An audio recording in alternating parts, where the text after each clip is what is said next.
And it has worked.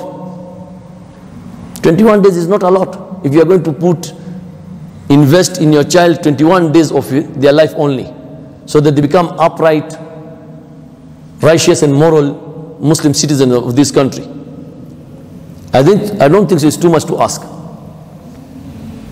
The first thing is to make sure for the next 21 days you come with him to the masjid on a regular basis, and he does not miss even one salah with jama'ah. That's the first thing. Secondly, make sure he knows about tahara. Most of us just take for granted that our children know about tahara. They don't. They don't. Especially our adolescent children. They don't know about the tahara and about the najasat and about the hadathi asghar and hadathi akbar. We just take it for granted. We have employed some ma'alims who are semi-qualified or illiterate, who just come on a bicycle with a kanzu and a coffee, and we think that he's very literate because he knows how to read Surah Ikhlas and Surah Fatiha. If you ask the ma'alim, he does not even know the arkan of salah. He does not even know the shurut of salah. He does not know even the arkan of wudu. If you ask him what are the faraid of wudu and what are the sunnah, most of them don't know. So it's time for us to make sure either to follow up our children ourselves, or those we have employed, to make sure we know they are qualified. Most of them, if you ask them about salah, they don't know. If you ask them about dua, they don't know. Why? Because first and foremost, you are paying them very minimal. You cannot get a professional to serve your children properly if you are paying him less than your maid. You are paying him less than your maid, and yet you expect him to perform properly. For 21 days, monitor your child. Monitor what he is watching on his mobiles and computers. You'll be amazed to know. And these children are very intelligent. There are things that they know that you can't even imagine. Give them that initiative. I was just talking to my child the other day, and he's playing games on the computer. And I told him, can you make a similar game with Islamic values? He said, yes, Papa, I can do it. He's not even 8 years old. He's not even 8 years old. But he tells me he can make a similar game with Islamic names. But if you don't guide him, he will not know. He will know what is on the computer and play those games and not know whether it's haram or halal. They are playing PUBG. Do you know that PUBG is haram? It is shirk. In PUBG, most parents don't know that you are supposed to shoot at the Kaaba. They have made the Kaaba and you are supposed to shoot at the Kaaba. Na'udhu billah. The enemy comes and hides inside the Kaaba and you are supposed to shoot. So the child is just shooting an enemy. He doesn't know that he's shooting the Kaaba. And you draw your energy from an idol. The idols around the Kaaba, when your energy levels are going down, you go to that idol and it gives you energy. Shirk. And yet your parents were sitting here, we don't even know. And say it's just a game. PUBG is haram. There's another one whereby children were committing suicide. It was banned by the government. But they engrossed the children such that the child thinks it's a game. They give our children games of shooting, flying jets and bombing places. And then when the same children grow up and become violent, they say, oh, these are terrorists. You will be amazed to know the Jews don't use internet. The Jews don't use internet. They know. They have safeguarded their children. And they've let you go into the YouTubes and the Instagrams and the Facebook and whatever, and the Pornhubs and the Simpsons, and they let your children learn things that are going to destroy their life. The Simpsons is a simple cartoon. But if you have been following in Arab for the last decade, it has been talking even about the COVID.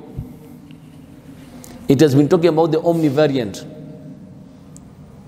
And currently, just yesterday, in Israel, they found a combination of corona and flu. They always plan for the next 50 years.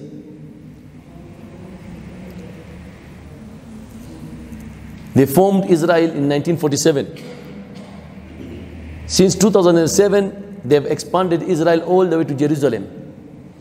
In 1967, they annexed Golan Heights and Syria. And the Arabs, because they did not have ghira, they could not even use the United Nations to get back their own land. And today, over 50 years, Israel has gone over and is entering every country and is being welcomed. They have not attacked any Arab country. They have destroyed their iman, to the extent that the Arabs are welcoming them. The Jews have not asked that we want to come in here and invest. They have not given any conditions. They are being welcomed because they have destroyed the iman of the Arabs. They are destroying the iman of our children. We think our children are playing games, and those games are destroying their akhirah. They are making them imbeciles in the dunya. 3 months to Ramadan. Why don't we take the initiative that for the next 21 days, let's monitor our children and imbibe in them values that are going to prepare them for Ramadan. On most of the government policy committees that I've sat on, I've been pushing for the age of adulthood to be raised to 21. They have been pushing to lower the age to 16. I have refused. I have said, no, we should make sure that we raise the age to 21. At the age of 21 is when a person should be allowed to have an ID. Not at 18. At 18 is still a teenager. Teenagers are not adults. At 21 is when he is stabilized. That is the time he should be given an ID. What's the hurry? Why should we give them an ID at 18 when you don't even have jobs to give them? So that they become casual laborers. Why don't we let them go till 21 so that they become CEOs? This 21 has been on my mind all along, because the 21 formula has worked. As I told you, in the madrasa that we always monitor the child for 21 days. Not even the child, even my own staff. I monitor my staff for 21 days, that I want you to make sure that the lights of the masjid by 8:30 are off. You tell the ustad one day, second day, third day, he will forget. But you tell him for 21 days, after that automatically it comes into him. You don't even have to tell him.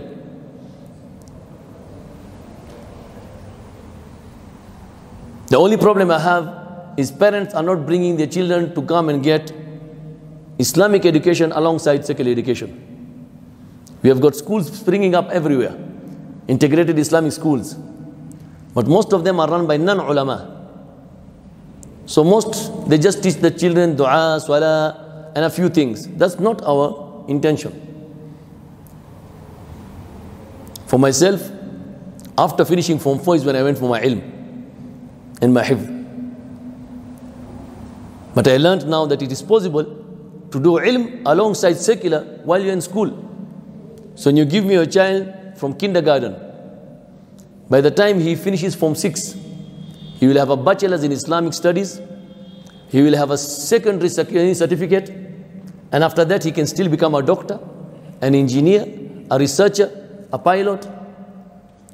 So when your ulama become pilots and engineers and doctors, you will have taken care of the next generation.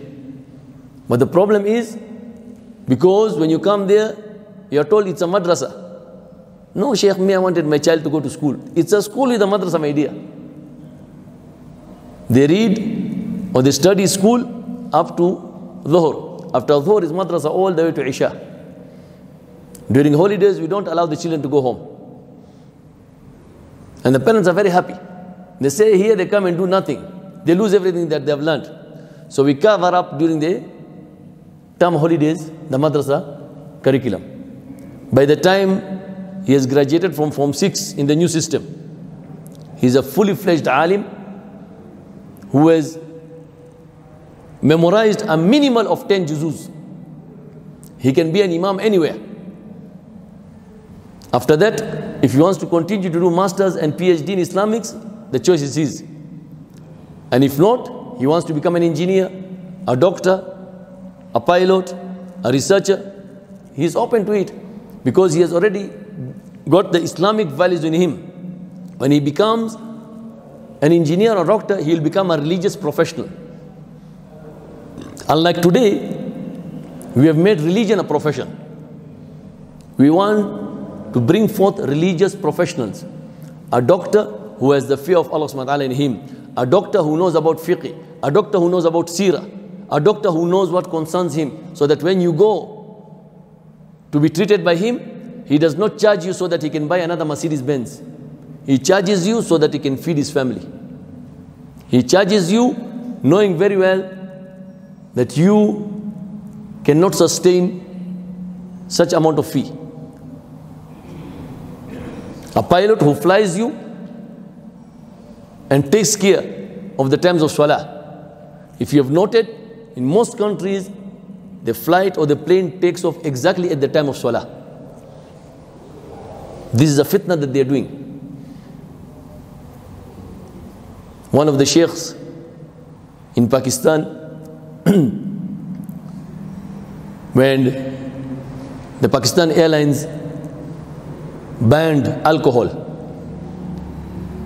in the airlines, the sheikh told the president of that country at that time, what about the air hostesses?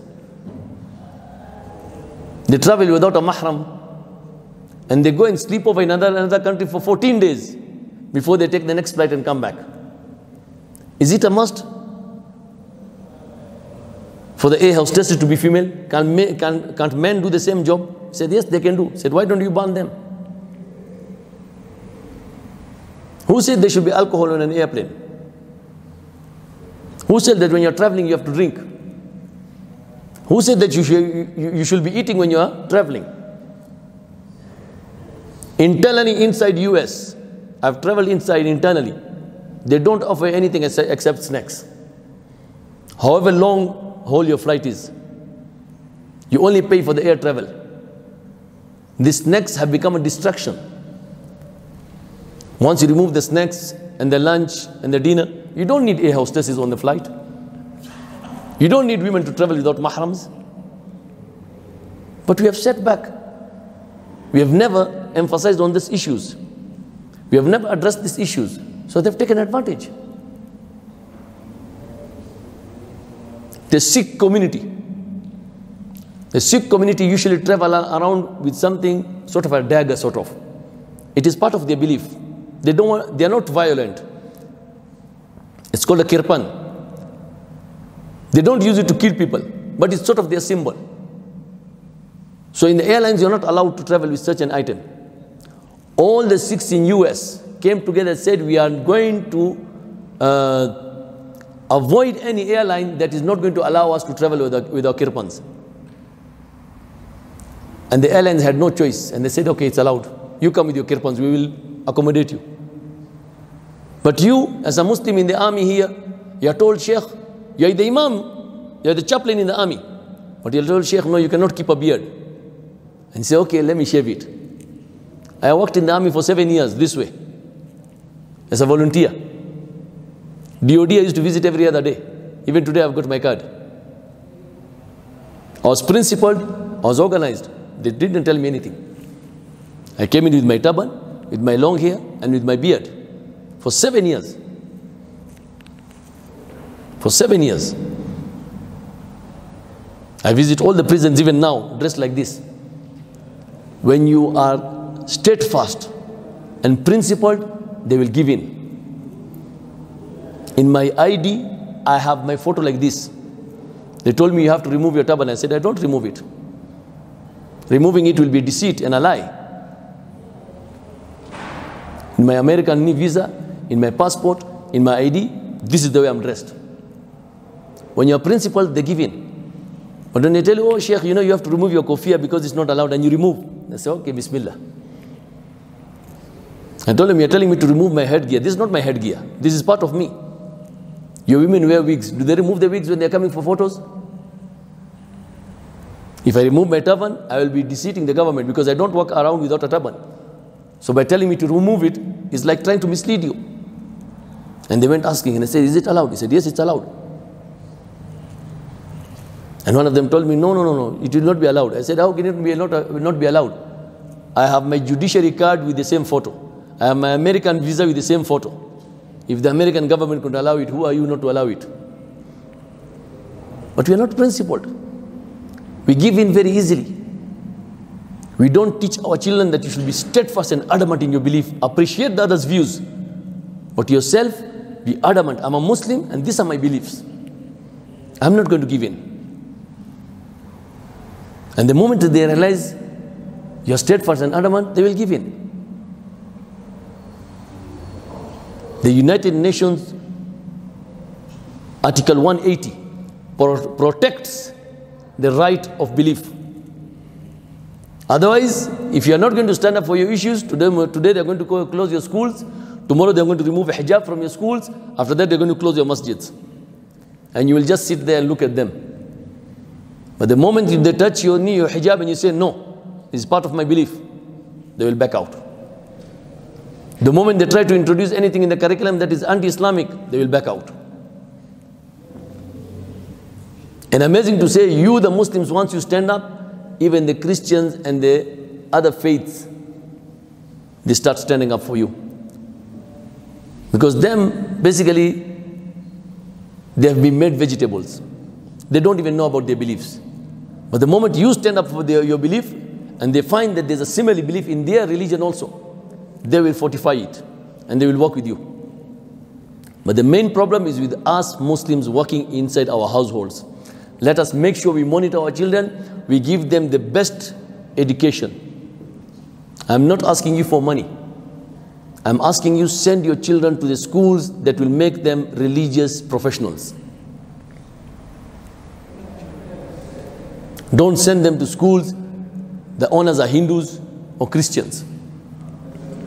At minimum, send them to a school that is owned by a Muslim. Why can't we promote each other? Today, the Ismailis and the Bohoras, all the forex bureaus are in the hands of the Ismailis. All the bulletproof glass all over the world are in the hands of the Bohoras. They sell glass and frames only. One Bohora will have a shop next to the masjid. He will come with his other brother Bohora and open a shop next to his shop,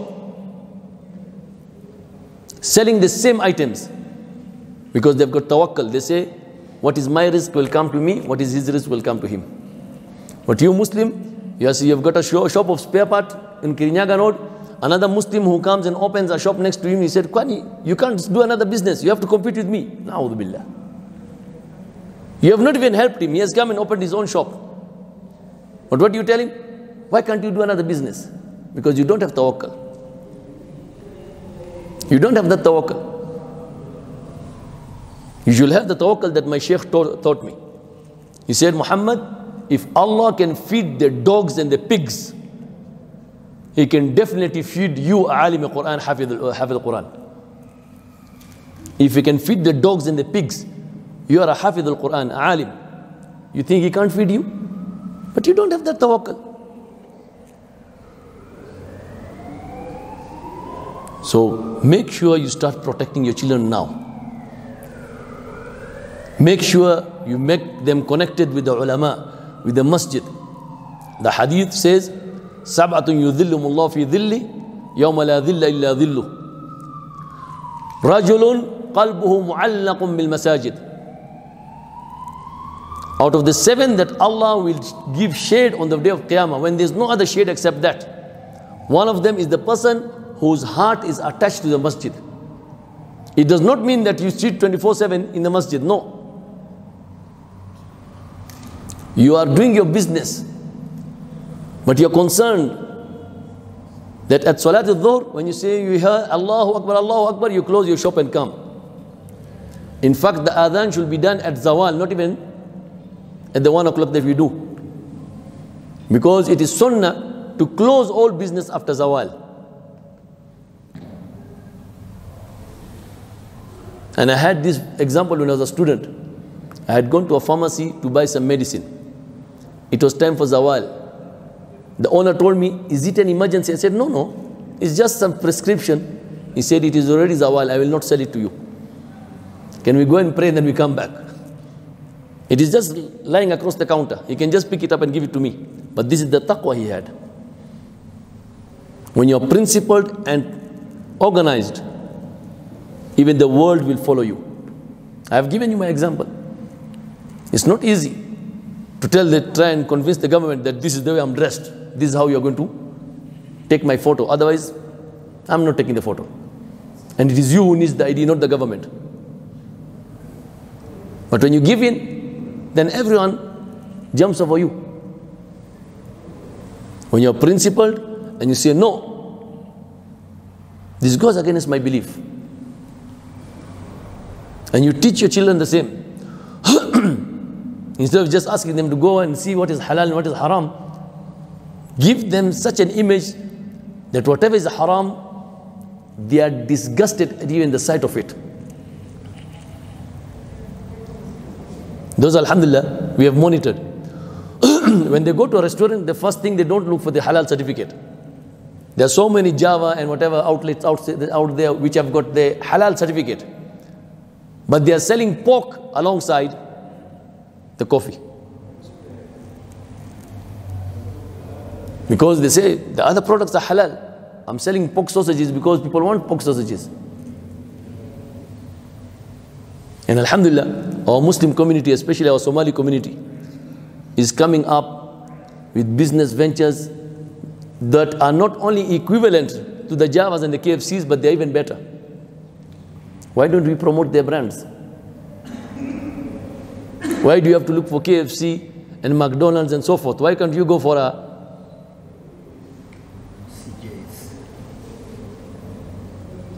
a name that is not even very familiar? It might even be written in Kisomali. No problem. Let us promote them. As long as they're on Tawheed. We all have our internal issues. There's no problem. But that's the way to do it. Let's promote each other. As long as he's a Muslim, he's got Tawheed, promote him. Even if he's a Khurafi, na'udhu billah. He still has Tawheed.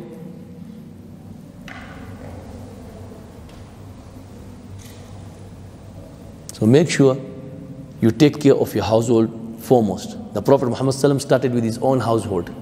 The first person who became a Muslim was his wife, his cousin, his friend, his slave. These were the first Muslims. And right now, as I finish, the Prophet Muhammad ﷺ did not start with jihad, he started with tabligh. فَذَكِّرْ إِنَّ الذِّكْرَ وَتَنْفَعُ الْمُؤْمِنِينَ. Right now we are so weak and da'if in our iman that we need this tablighi jamaat. They might have their shortcomings, I don't deny it. But they have done enormous work. Their being banned in Saudi was a blessing in disguise. All the ulama have woken up and said, even the Saudi ulama, they said, these small people, they don't know about Tawheed and these things. These are your works. Let them bring the people to the masjid. You work on the fiqh and seerah. They have done their part. They have brought this person from the shop to the masjid. You, the alim in the masjid, the imam, now should start making him a faqih and muwahid. So instead of criticizing them, ignore their shortcomings and look at their good. They bring someone to the masjid and you start attacking him. And you say, oh, you are praying your salah, but you know you're not standing this way. So your salah is batil. Or your trouser is not the Islamic way. So your salah is batil. You are trying to chase away this person from the salah. make sure first and foremost you understand the salah. Then after that, bring in the furu'at. سبحانك اللهم بحمدك نشهد أن لا إله إلا أنت نستغفرك وإليك وصلى الله على خير خلق محمد وآله وصحبه أجمعين. السلام عليكم.